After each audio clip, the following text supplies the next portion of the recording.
I survived 40 years of labor just to see my first pension deposit vanish into thin air. My account read zero. My daughter only smiled, claiming she borrowed it. But her eyes held a terrifying chill. That arrogance lasted exactly until she opened my freezer looking for a snack. What she found inside drained the blood from her face faster than she had drained my life savings. My name is Loretta Vaughan, and for the first time in 58 years, I thought I was finally done running the race. I live in Riverton Heights, just outside the grey steel skeleton of Pittsburgh, in a house that smells of lemon polish and old paper. I bought this place with 20 years of overtime shifts at Northgate Civic Benefits, a private firm where I checked records until my eyes blurred. I am a widow, and I am tired. My life has been a long series of calculations, a constant arithmetic of survival where I subtracted my own needs to ensure the remainder was always enough for my daughter. I stood in my kitchen that morning, the linoleum cold against my bare feet. I opened the refrigerator. It was a testament to my life, functional, unpretentious, and sparse. There was a carton of eggs, a jug of store-brand milk, and a container of vegetable soup I had made 3 days ago to stretch the budget. I did not buy fancy cheese or imported wine. I saved those luxuries for Marla. Marla is my only child. She is 31 years old now, a bright and vibrant creature who seems to belong to a different species than me. She talks about working remotely and digital nomad lifestyles, while I still balance my checkbook with a ballpoint pen. She travels to places I have only seen on postcards, posting photos of blue water and white sand, usually accompanied by her husband, Grant Holloway. Grant is a polite man, with a handshake that feels too practiced and eyes that always seem to be appraising the furniture, calculating what it might fetch at an auction. I trusted them. That is the sentence that haunts me now. I trusted Marla because I remembered the little girl who cried when she scraped her knee, not the woman who stood in my living room 6 months ago, looking at my bills. I had sold my wedding ring to pay for her final year of college. I remembered how she hugged me then, her voice thick with tears. "Mom, you didn't have to do that. I promise. I'll take care of you one day. You'll see."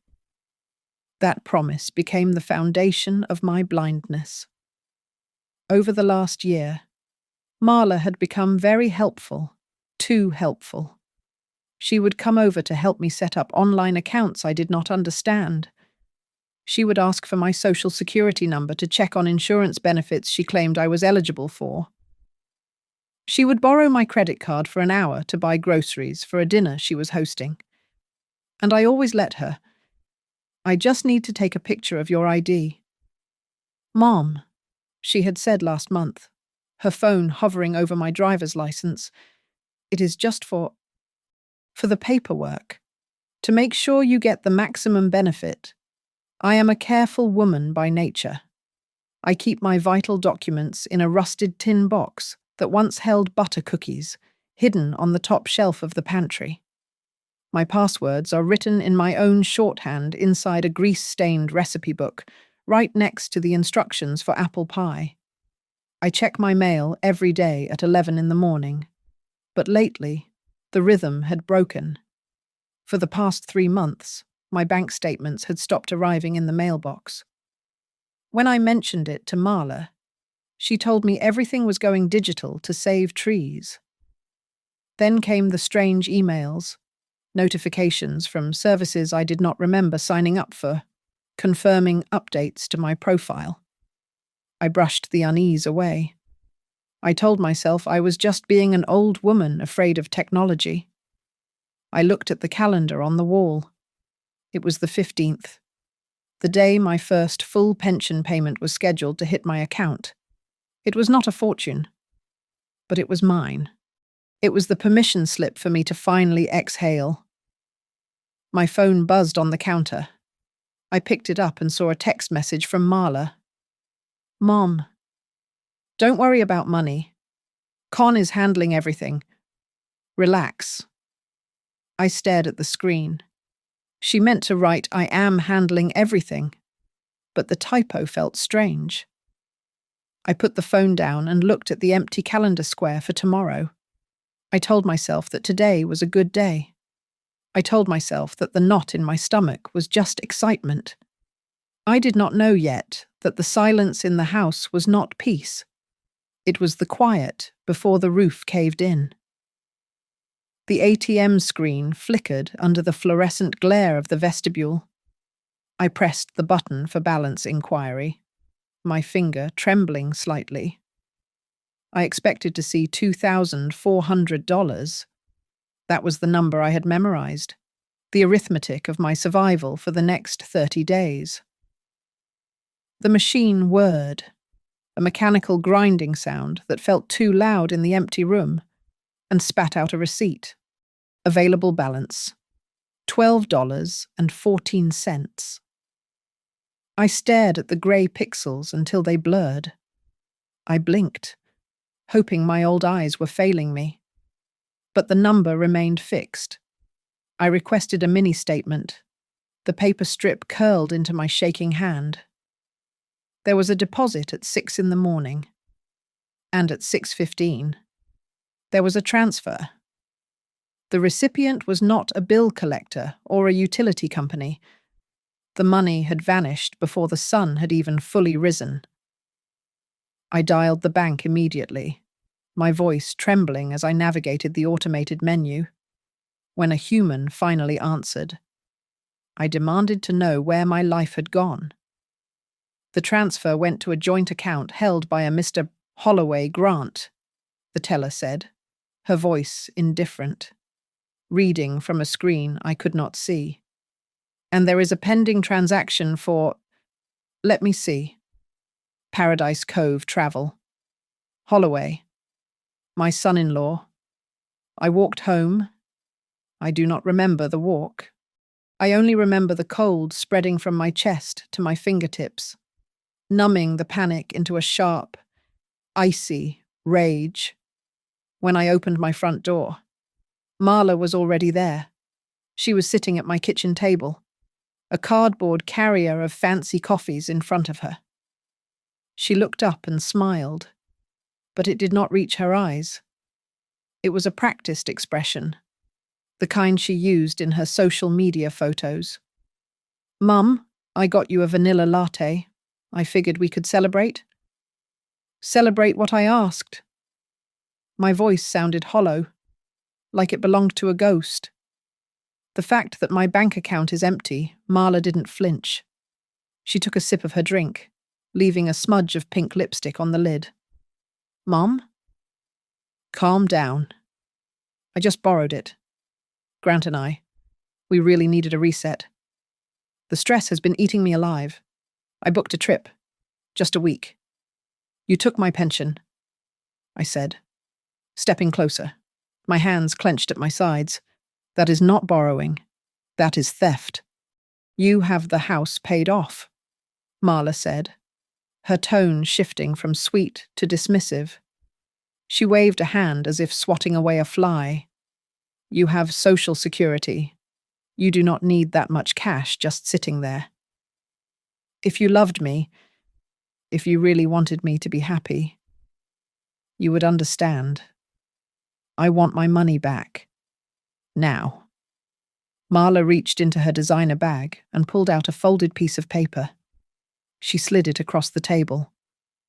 You gave me permission. Mum, don't you remember? You signed the power of attorney last month when I helped you with the insurance. You forget things sometimes. I picked up the document.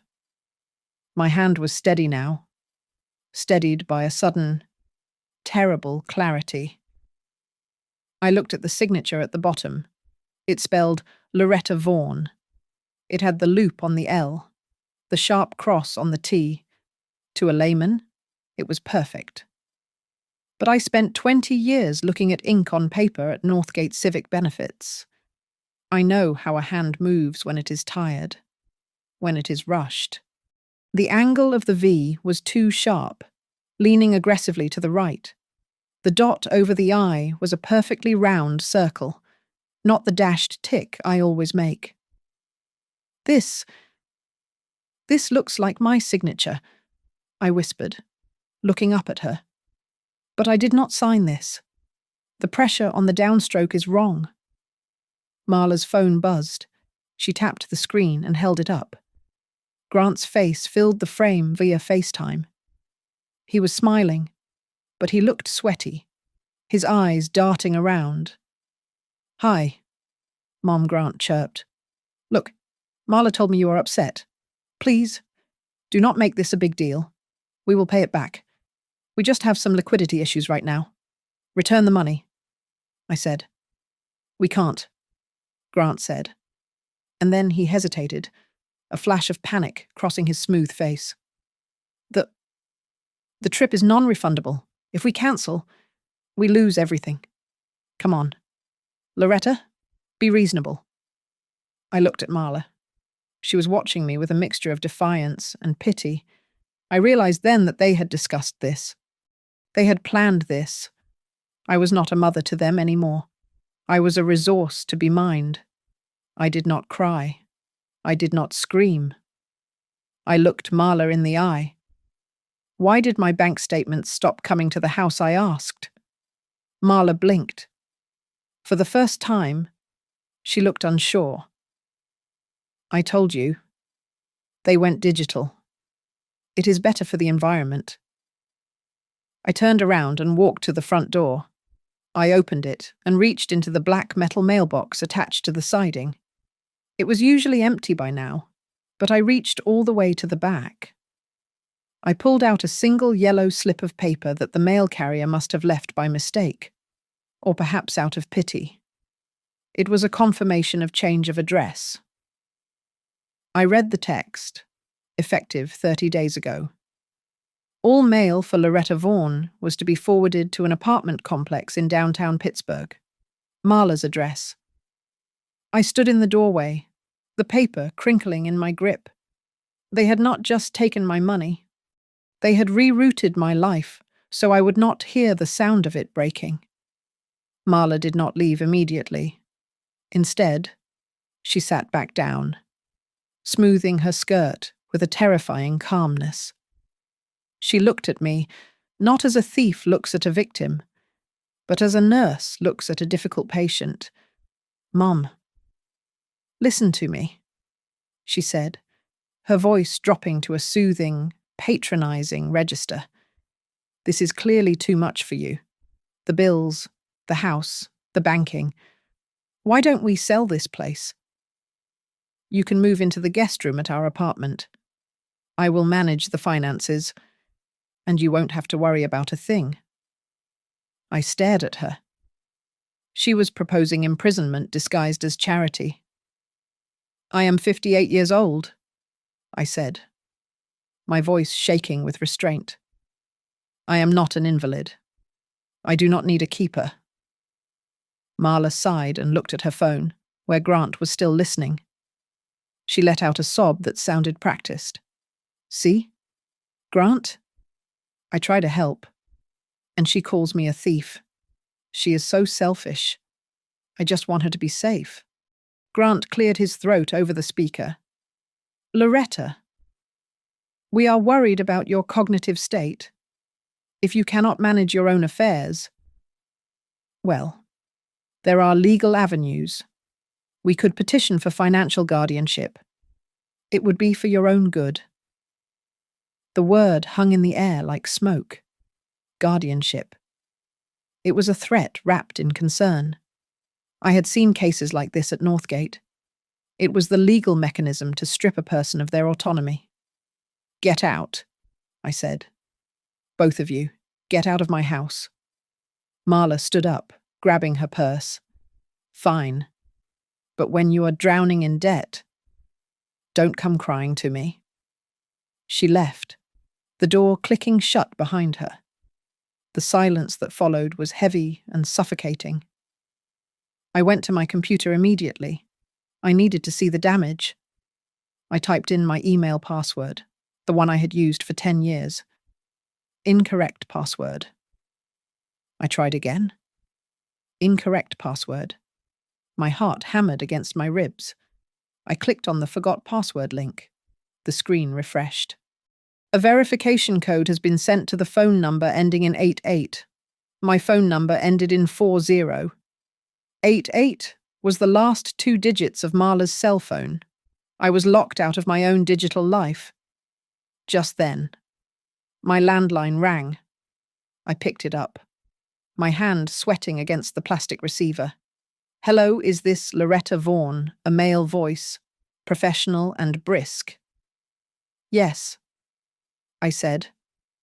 Who is this? This is Kevin from Premier Wealth Management. I am just calling to confirm the beneficiary details for your Social Security profile ending in 6729.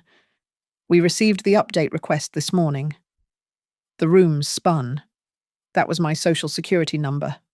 I did not authorize any update. I stammered, gripping the edge of the desk. Oh. The man paused. Well, the caller verified all your security questions. Mother's maiden name, first pet, high school mascot. Are you sure you didn't speak to my associate? Cancel it? I snapped. Cancel everything. That was fraud. I hung up before he could answer. They knew everything. My security questions were not secrets to Marla. They were simply parts of her childhood. She knew my mother's maiden name because it was her grandmother's name. She knew the name of our old dog, Buster. I felt a vibration in my pocket. I pulled out my cell phone. A notification from Instagram popped up. I followed Marla, mostly to see photos of my potential grandchildren one day. There was a new photo. Marla was holding a glass of champagne, standing in an airport terminal. The location tag read, Cancun International Airport. The caption was short, Healing era starts now. She was drinking champagne with my pension. She was healing from the stress of stealing my life. I realized then that crying would do nothing. Panic would do nothing. They wanted me to be the confused, emotional old woman they claimed I was. If I fell apart, I proved them right. I walked to the kitchen and pulled out a fresh notebook. I sat down and began to write. I wrote down the time of the call with the bank. I wrote down the conversation with the man from Premier Wealth Management. I wrote down the exact time Marla left the house. I began to tear the house apart looking for paper trails. In the recycling bin, buried under a stack of grocery flyers. I found it. A crumpled photocopy of my driver's license. It was dated 3 days ago, and underneath it, an unopened envelope from a notary public named Blake Harrow. I had never hired a notary. I needed allies. I dialed the number for Sarah, a friend I had worked with for 15 years. We used to have lunch every Tuesday. Hello, Sarah answered. Sarah, it is Loretta. I need help. Marla has... Loretta. Sarah cut me off. Her voice was cold, distant. Marla called me this morning. She told me about your episodes. She said you might call making up stories. Look, I don't want to get involved in family drama. Please don't call here again. The line went dead. Marla had scorched the earth before I even took a step. I stood alone in my kitchen. The refrigerator hummed, a low, steady sound in the empty house. I walked over to the drawer where I kept the markers. I took a bright yellow sticky note and wrote on it in thick, black ink. I walked to the fridge and slapped the note onto the white metal door. Whoever took from me will pay with the truth. I stared at the words. They were not just a warning for Marla. They were a promise to myself. They had taken my money, my email, and my friends. But they had forgotten that for 20 years. My job was to find the errors in the paperwork, and they had just created a mountain of it. I sat at Terminal 4 in the Riverton Public Library, the plastic chair digging into my back.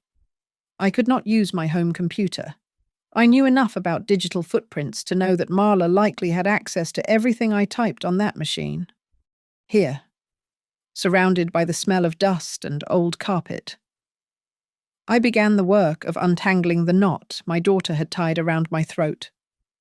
First, I created a brand new email account, one with a password that was a random string of nonsense words I had never spoken aloud. Then, I went to my pension portal. I clicked Forgot Password. The screen asked for security questions. What was the name of your first stuffed animal? What was the exact model of your first car? These were questions Marla did not know the answers to because they predated her existence by a decade. I typed the answers furiously. Mr. Bear, Chevy Nova, access granted. I went straight to the settings. My contact email had been changed to an address I did not recognize. I checked the activity log. The changes were made from an IP address that traced back to a location in Mexico 3 days ago. Then I checked the message center. It was empty. I clicked on the trash folder. There they were, dozens of confirmation emails, all automatically filtered and deleted the second they arrived. Password changed, direct deposit updated, beneficiary added. I printed everything. The librarian looked at me with concern as the printer spat out 30 pages of evidence, but I just organized them into a neat stack. An hour later, I walked into the office of Mid-River Legal Aid. It was a cramped space filled with filing cabinets, but the woman behind the desk, Dana Klein, looked like she could hold up a collapsing building. She was in her 50s, with greying hair pulled back in a severe bun and eyes that missed nothing. I told her everything. I did not cry. I laid the papers out like a deck of cards. Dana looked at the stack, then at me. Loretta, answer me honestly. Did you ever, at any point, sign a power of attorney document giving Marla control? I said, my voice steady. Never. I have always handled my own money. Dana nodded. She picked up the phone and began making calls. We requested the full digital dossier from the bank and the pension agency. We formally requested a temporary freeze on all future transactions due to suspected fraud. When the pension agency faxed over the authorization documents on file, Dana laid them on the desk. Look at this, she said. It was the power of attorney document. At the bottom was my signature. But Dana pulled out a magnifying glass. See the pixelation around the edges of the ink, Dana asked, and look at the faint grey line running horizontally through the loop of the L. That is a scanner artifact. I leaned in. I recognized that signature. It was shaky in a specific way because I had signed it standing up, without a proper surface. That is from the library card application, I whispered. I remembered it clearly. Last year, Marla had insisted I get a new library card. She had filled out the form for me, holding the clipboard while I signed. Just sign here. Mom, I'll hand it in for you so you don't have to wait in line. She had kept the paper. She had scanned my signature and pasted it onto a document that stole my future. She planned this, I said, the realization settling in my gut like a stone. She has been planning this for a year. Dana handed me a notebook. From this moment on, you are a reporter in your own life. Write down everything, every text message, Every time she calls, and especially any time she admits to taking the money. We need her to say it on the record.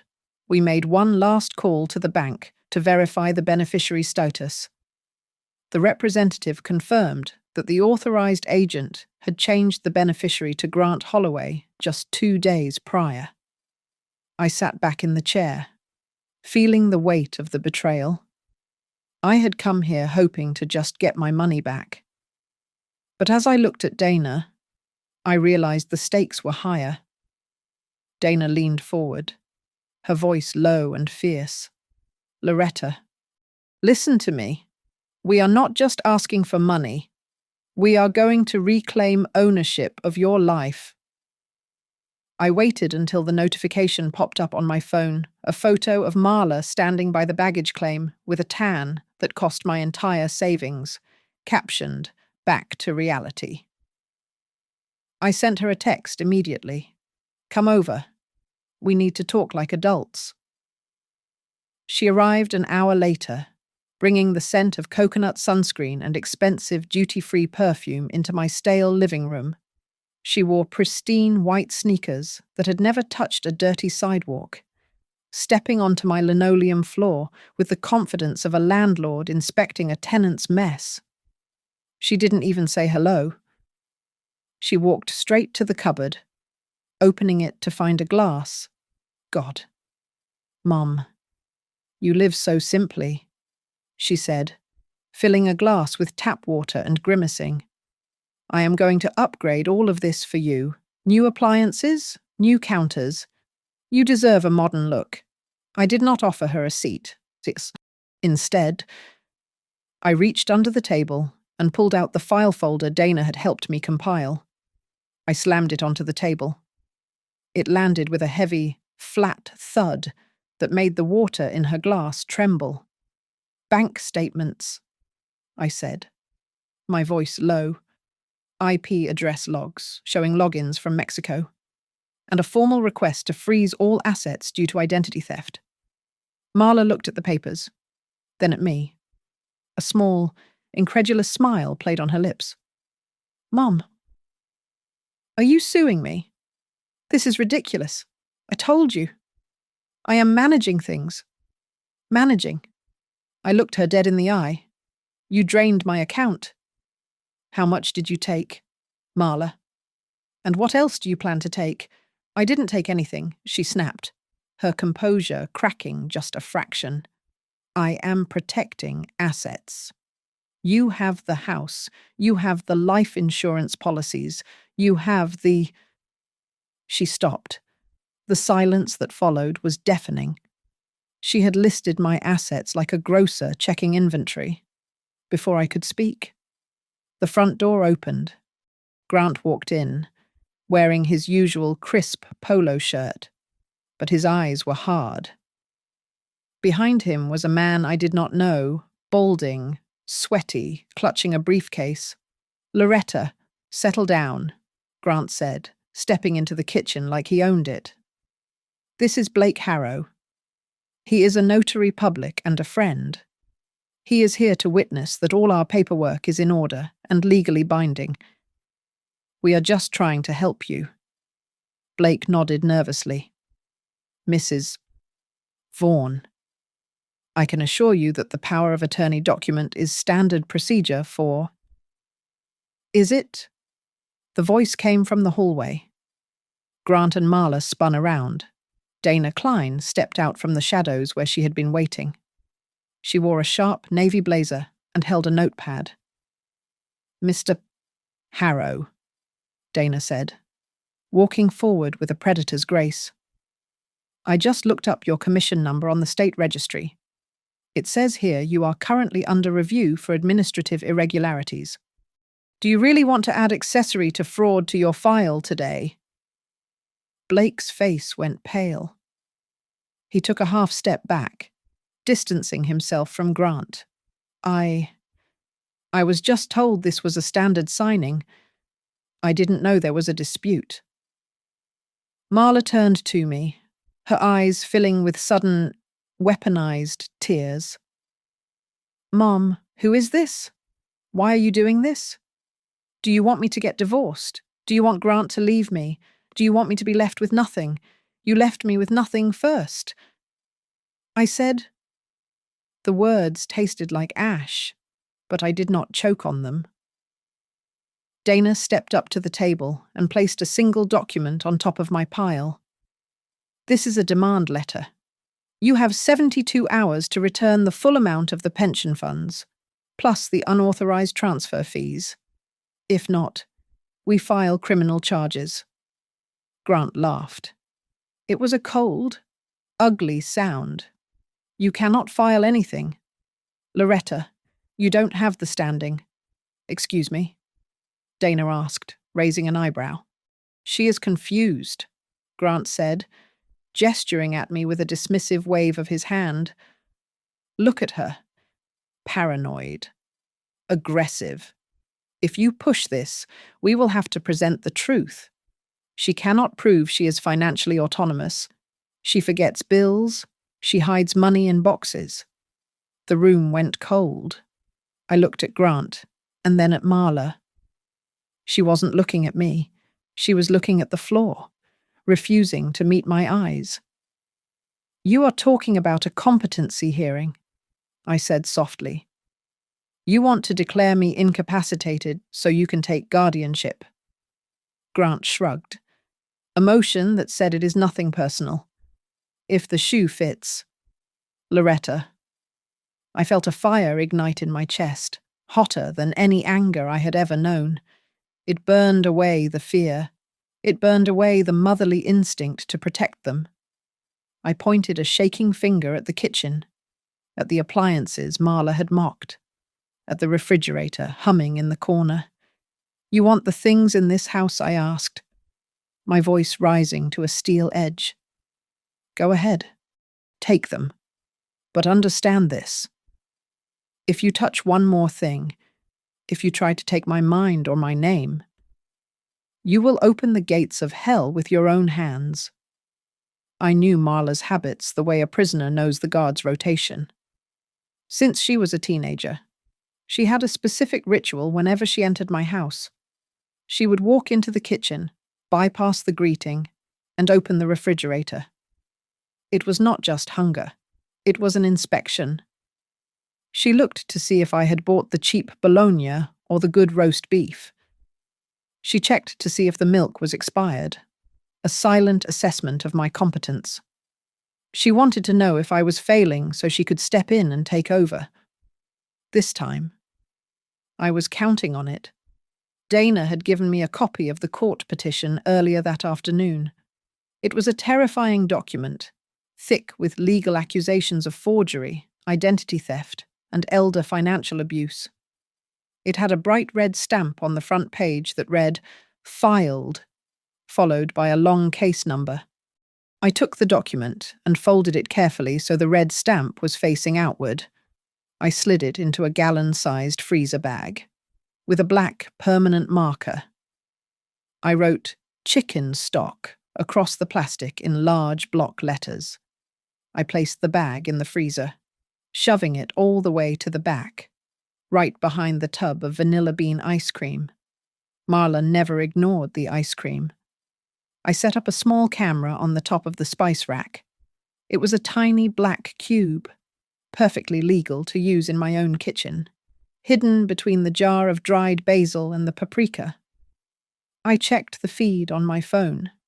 The angle captured the refrigerator door perfectly. I invited her over for dinner at 7 o'clock. I told her I wanted to make peace, that I was ready to listen to her side of things.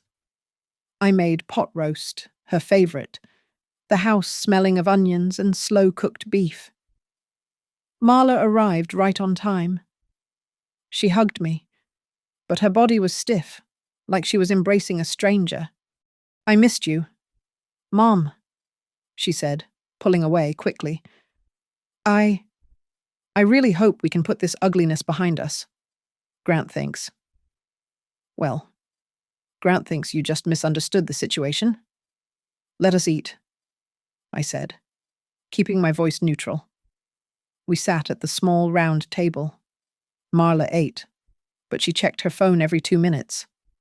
I knew Grant was on the other end, feeding her lines, telling her to be sweet, telling her to get me to sign something. "This is good," Marla said, pushing a carrot around her plate.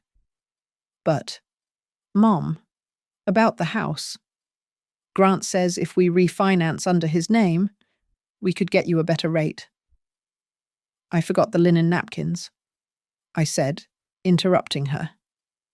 "Let me go to the hallway closet to get them." I stood up and walked out of the kitchen. I did not go to the closet. I stood just around the corner, in the shadows of the living room. And I waited. I heard the scrape of the chair as Marla stood up. Then, the heavy suction sound of the refrigerator door opening. I held my breath. The light from the fridge hummed. I heard the rustle of packaging. She was moving the frozen peas. She was moving the frozen pizza. "Ice cream," she whispered to herself. I heard the cardboard tub slide across the wire rack. Then, silence. It was a total, absolute silence that lasted for 10 seconds. I knew exactly what she was looking at. She was staring at a bag labeled chicken stock. But through the clear plastic, the red letters filed were screaming at her. She was seeing the case number, and clipped to the front of the petition was a smaller piece of paper, a forensic analysis of the signature on the power of attorney versus my actual signature. Below that, Dana had written a note in sharp blue ink. "Any further calls or threats after this date will be added to the evidence file." I heard a gasp, a sound like all the air had been punched out of her lungs. Thump. The tub of ice cream hit the linoleum floor. It rolled across the kitchen, stopping against the stove. I stepped back into the doorway. Marla was standing there, the freezer door still wide open, bathing her in harsh white light. Her face was the color of old paper. Her hand was still raised, trembling violently, reaching for a bag she was now too terrified to touch. She turned to look at me, her eyes wide with a fear I had never seen before. Con just found," she stammered, her voice cracking into a squeak. "Mom? What is this?" I walked over to the fridge. I did not look at the spilled ice cream. I looked straight into her face. "You just opened your own future," I said, my voice quiet and cold. "You feel that chill? That is what it feels like to be held accountable." Marla slammed the freezer door shut, the sound echoing like a gunshot in the small kitchen. Her chest was heaving, and her eyes darted from the bag in her hand to my face, wide with a mixture of terror and fury. "You set me up," she hissed, backing away until her hips hit the counter. You planted this here. You are trying to trap your own daughter." "No," I said, leaning against the doorframe, crossing my arms over my chest. "I did not set a trap. I just put the truth in the one place I knew you would look. You cannot help yourself." "Marla, you always have to check if I am eating well enough, or if I am saving enough, or if there is anything in there you can take." Her phone began to ring in her hand. The screen flashed. "Hubby." She stared at it, her fingers trembling so hard she nearly dropped the device. She swiped to answer and, in her panic, hit the speaker button. Marla Grant's voice boomed into the room, loud and distorted. "Did you get the papers signed? Listen to me. Do not let her talk. I just got off the phone with Blake. He says he can fix the notary log if the old hag hasn't filed the court documents yet. We can backdate a new amendment. Just get her signature." I smiled. It was a small, tight smile. The camera on the spice rack was recording video, but more importantly, Dana was on an open line on my cell phone which I had placed face down on the counter moments before Marla arrived. under our state laws, and given the threats involved. Dana had assured me the recording of this admission would be admissible. Marla scrambled to turn off the speaker, fumbling with the screen. Grant. Shut up. She knows she has the filing number. What Grant's voice dropped an octave. She filed when she put it in the freezer. Marla whispered, tears finally spilling over. She hung up the phone and looked at me, her face crumbling. Mum, please. You have to stop this. If Grant goes down for fraud, he will take me with him. You are destroying my life. You are losing your daughter over money. I lost my daughter the moment you took my pension to book a flight to Mexico, I said, my voice steady, devoid of the motherly softness she was banking on. It wasn't just a trip. Marla screamed, her voice cracking. I didn't just go to relax, I went to meet someone. The room fell silent. The refrigerator hummed. What I asked? I met a guy online. Marla sobbed, sliding down the cabinets until she was crouching on the floor. Grant found out. He has the messages. He has the photos. He told me if I didn't help him get the money to pay off his business loans, he would post everything. He would ruin me. Mum, I am scared of him. I looked down at her. My heart twisted. I saw the little girl who used to scrape her knees. But then I looked at the crumpled court papers in her hand. She was a victim. Yes. But she had chosen to make me a victim too, rather than fighting her own battle. Marla, I said softly, I believe you. I believe he is a monster. But that does not give you the right to feed me to him to save yourself. You are wrong, and you must take responsibility. My phone buzzed on the counter. It was a text from Dana. Demand letters sent to both of them via email. Preservation of evidence notice served. We have the audio of Grant admitting to the cover-up. Then, another buzz. This time from a number I did not recognize. I picked it up. Mrs. Vaughan? This is Blake. Look, I think there has been a misunderstanding regarding the paperwork. I am a family man.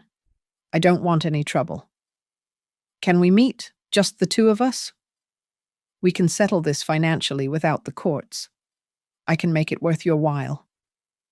He was terrified. He was trying to bribe a witness. I did not reply. I took a screenshot and forwarded it immediately to Dana. Dana's reply came 10 seconds later. Good. Do not answer. They are digging their own graves now. I looked back at Marla. She was wiping her face, her mascara smearing into dark bruises under her eyes. She stood up, looking small and defeated.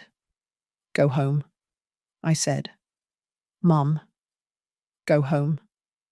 Marla, and tell your husband that the bank accounts are frozen.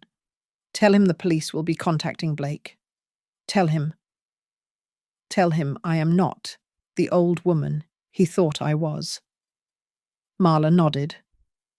She turned and walked out the back door into the night, the darkness swallowing her whole. She left the kitchen light on. I looked down at the floor. The tub of vanilla ice cream she had dropped was lying on its side. The lid popped off. A pool of sticky white liquid was spreading across the linoleum, seeping into the cracks. It was a mess. A terrible, sticky mess. But as I stood there, listening to the silence of my own house, I realized something.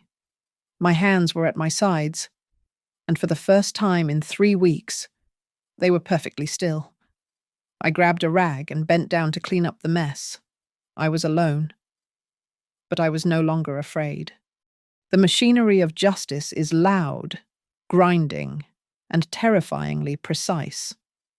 By 9 o'clock the next morning, Dana had filed an emergency motion with the county court.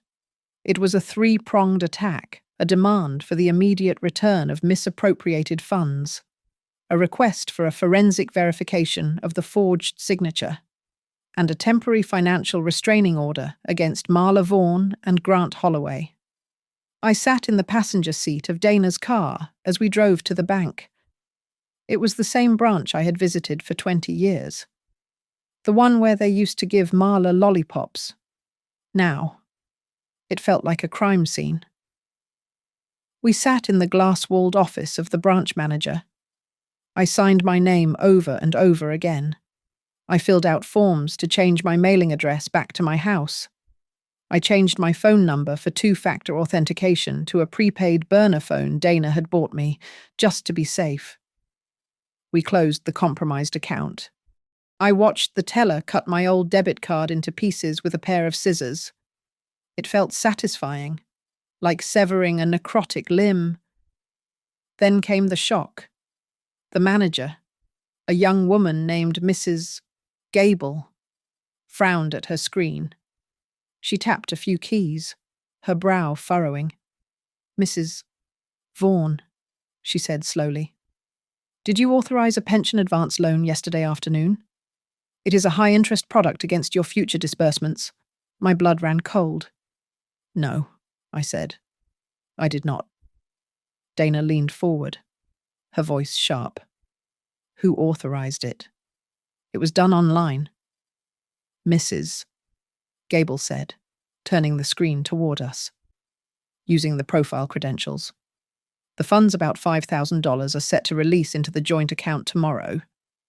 "Stop it," Dana commanded. "Flag it as fraud. Cancel the transaction immediately." If we had arrived 24 hours later, I would have been in debt for years, paying off a loan Grant had taken out to pay his own debts. The next call was to the pension agency. This was the hardest part. To stop the bleeding, we had to apply a tourniquet. Dana instructed them to suspend all payments until the identity theft investigation was resolved. It meant I would have zero income for weeks, maybe months. I would have to live on rice and beans. I would have to use the food pantry. But I nodded at Dana. It was better to starve for a month than to feed the parasites for a lifetime. Marla did not take this lying down. 2 days later, a courier arrived with a counter-motion. I opened the envelope on my porch. It was a petition for an emergency guardianship hearing. Marla was claiming that I was suffering from cognitive decline and paranoia. She cited my history of high blood pressure and a bout of insomnia I had 3 years ago as evidence that I was medically unfit to manage my own affairs. She is using my medical history against me. I told Dana over the phone, my hand shaking as I held the paper. She knows I take medication for hypertension. She is trying to say I am senile. "It is a desperation play," Dana said. "She is trying to discredit the witness. Go to your doctor. Today, get a full mental status exam. We will bury them with paper." I went to Dr. Evans, my general practitioner for 30 years. I sat on the exam table and answered every question. I counted backward from 100 by sevens. I recalled 3 objects after 5 minutes. I explained the situation clearly and logically. Dr. Evans wrote a letter that was bulletproof. Loretta Vaughan is alert, oriented, and fully capacitated. There is zero evidence of cognitive impairment. While I fought the legal battle, Grant fought a social one. My phone began to ring with calls from cousins and distant aunts. They left voicemails, their voices dripping with fake concern, repeating the lies Grant had fed them. "Loretta, honey. Grant says you are confused. He says that lawyer is taking advantage of you." I did not answer, but my Aunt John did. She is 80 years old and has ears like a hawk. She called me on Tuesday night. "Loretta," Aunt Jean rasped. "I told that boy to go to hell. I remember last Thanksgiving. I was in the kitchen when Marla was mixing drinks.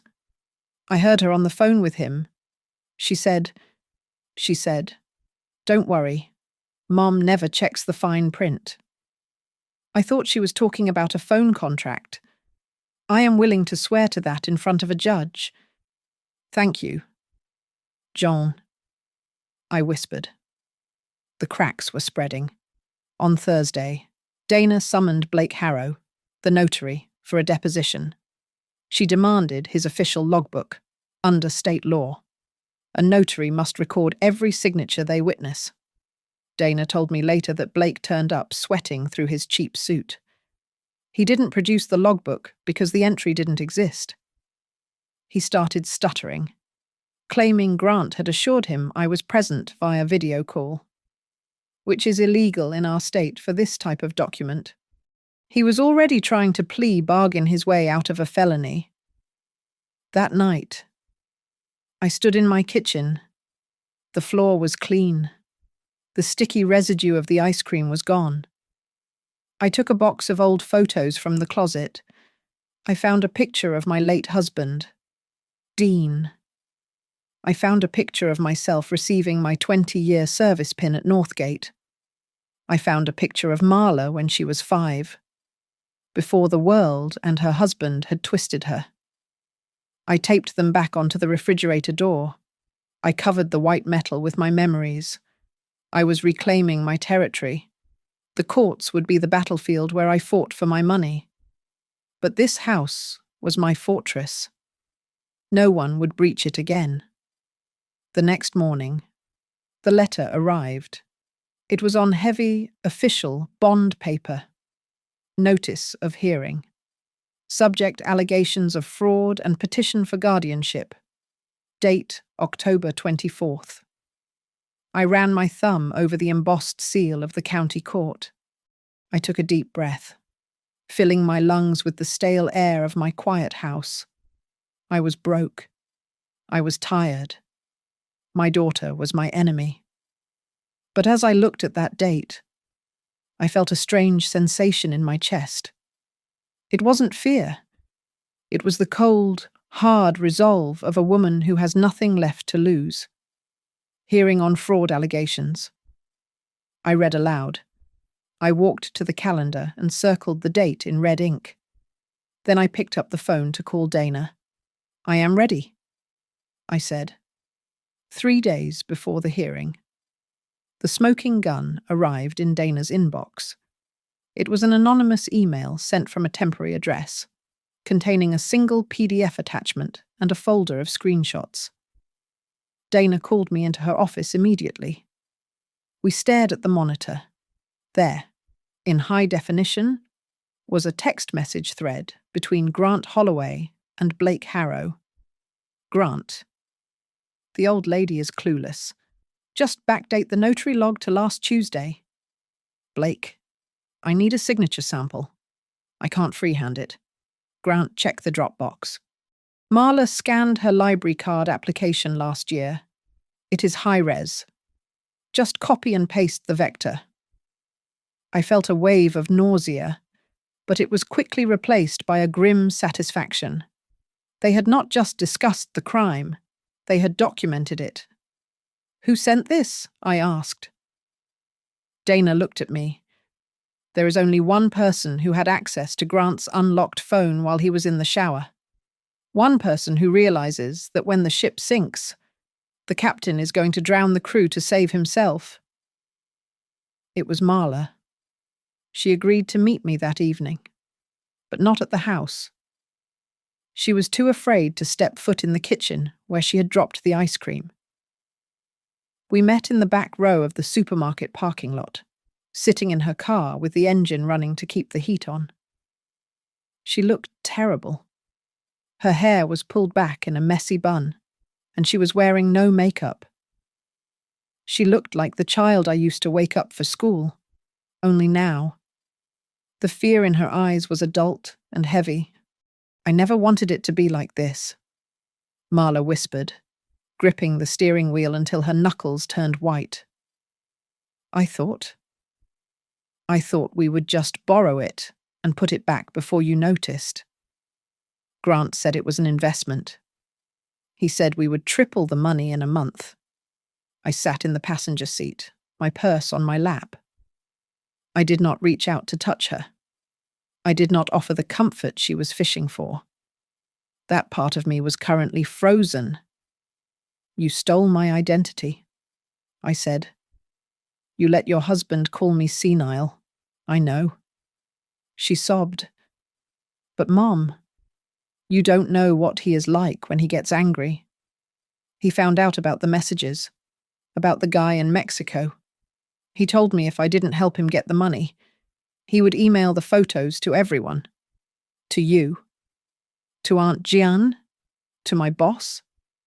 So you sold your mother to buy his silence? I said. Marla flinched as if I had slapped her.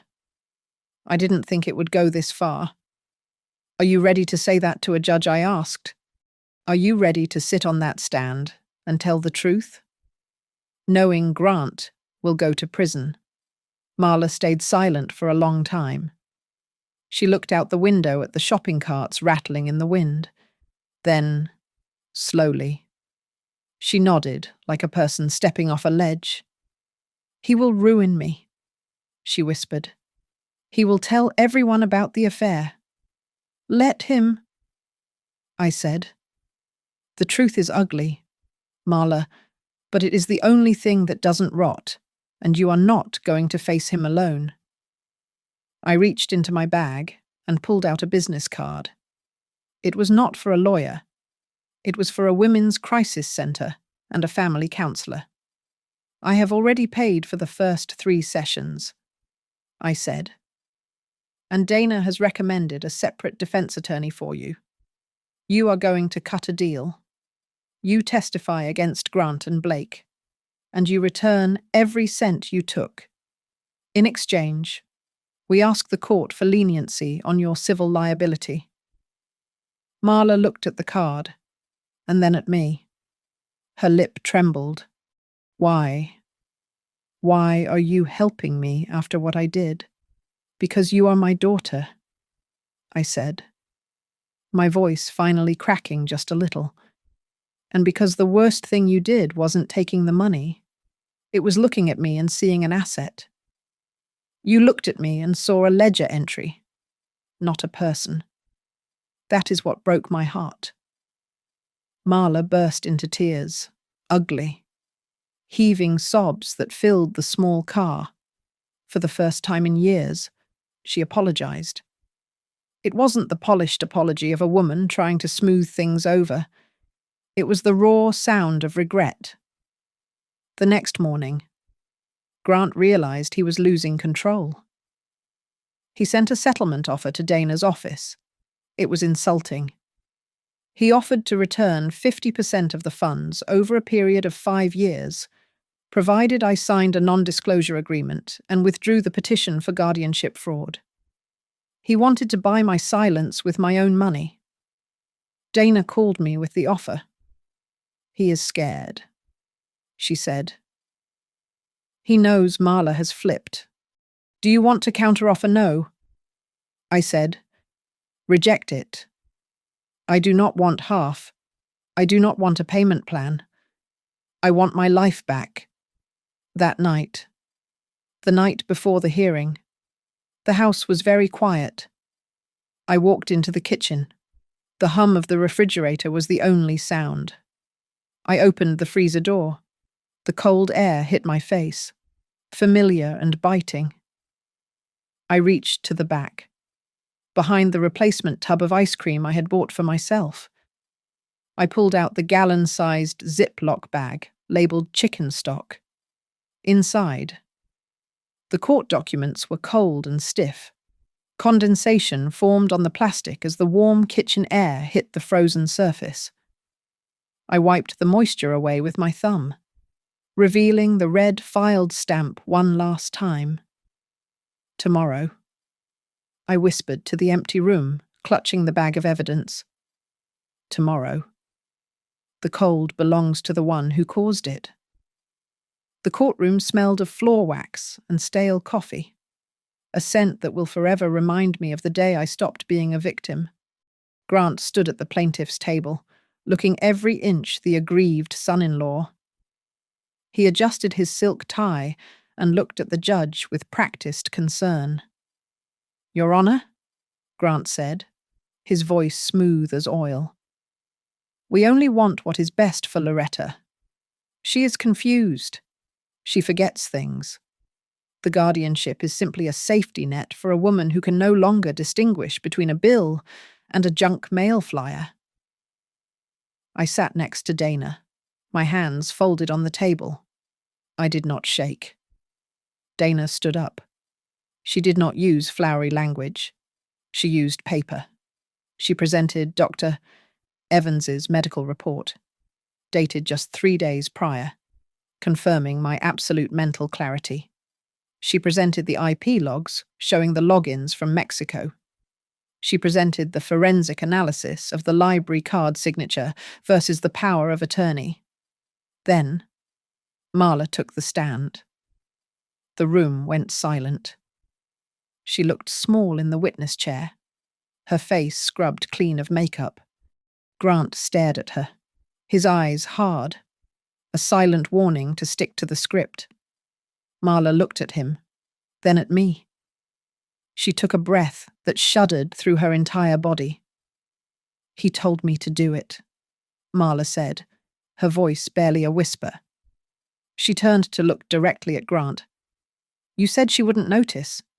You said, 'She is just an old woman. She won't dare to sue us.'" But she did. Grant half rose from his chair. "Objection. She is under duress. Sit down. Mr. Holloway." The judge snapped. Dana walked to the center of the room. "Your Honor, I would like to submit one final piece of evidence. Exhibit C, a video recording taken from the interior of Mrs. Vaughan's kitchen on the night of October 20th. She pressed play on the large monitor facing the bench. The courtroom watched as Marla opened the freezer. The white light washed over her face. We saw her pull out the bag labeled chicken stock. We saw the terror in her eyes. And then we heard the audio, crisp and clear, over the courtroom speakers. "Blake will fix the notary log if the old hag hasn't filed the court documents yet. We can backdate a new amendment." Grant's face drained of color. He slumped back into his chair. The judge turned his gaze to Blake Harrow, who was sitting in the gallery, sweating profusely. "Mr. Harrow," the judge said, his voice dangerously low, "I am looking at your notary log right now. The dates do not align with the testimony we just heard. I am referring this matter to the district attorney's office immediately for a criminal investigation into fraud and perjury." Panic finally shattered Grant's composure. He stood up, knocking his chair over. "We will pay it back. All of it, right now. We can transfer the funds today." Dana didn't blink. "We also know about the $5,000 pension advance you applied for in Mrs. Vaughan's name 3 days ago. We are amending our complaint to include punitive damages for predatory lending fraud." Marla stood up then. She walked over to the bailiff and handed him a check. It was for her half of the stolen money. Then she pulled a document from her purse and placed it on the defense table in front of Grant. "I am returning my share," Marla said, her voice steady for the first time. "And I am filing for legal separation. I am done being your accomplice." The gavel came down like a thunderclap. The judge issued an immediate restraining order, freezing Grant's access to any financial institution connected to my name. He ordered a full repayment schedule and recommended charges for identity theft. But I wasn't done. I asked to address the court. I stood up and looked at the room. "I am establishing the Dean Vaughan Charitable Trust." I said clearly, "My assets will go to helping victims of elder financial abuse. And I am updating my will today.